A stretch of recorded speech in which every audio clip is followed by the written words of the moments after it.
Chengdu, a city so laid back that even its pandas look like they've just finished a yoga retreat. Here, life revolves around three fundamental principles: food, tea, and finding increasingly creative ways to avoid stress.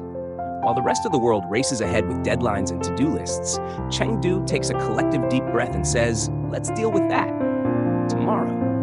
Locals have turned relaxation into an art form. Tea houses aren't just places to sip a beverage, they're sanctuaries for the soul. Picture this: bamboo chairs under leafy canopies, the rhythmic clink of mahjong tiles, and endless debates over whether oolong or jasmine is the superior tea. If you stay long enough, you'll even witness the graceful kung fu tea masters showing off their skills, pouring tea from kettles with spouts so long they look like they belong in a martial arts movie.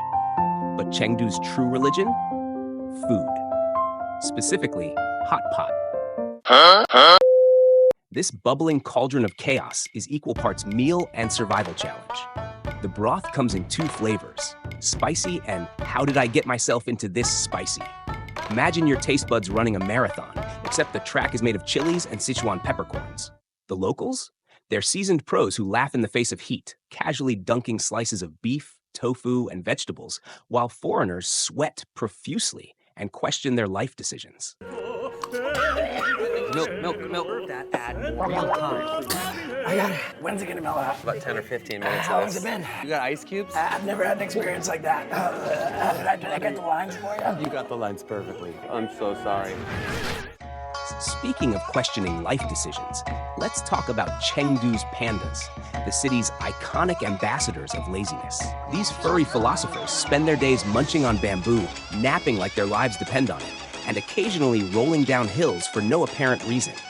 Honestly, it's hard not to admire their dedication to doing absolutely nothing. They're basically the spirit animals of Chengdu itself. And if you think the pandas are laid back, wait until you meet the people. Deadlines? Optional. Rushing?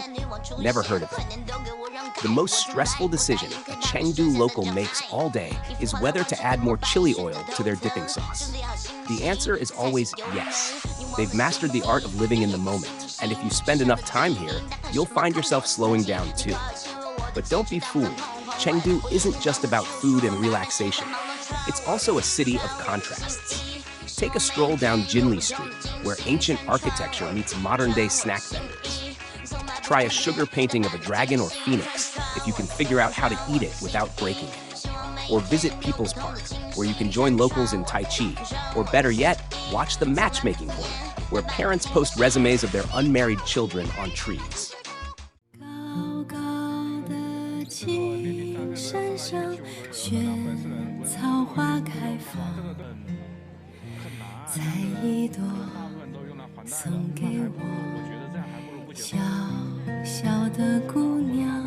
It's like LinkedIn, but for love.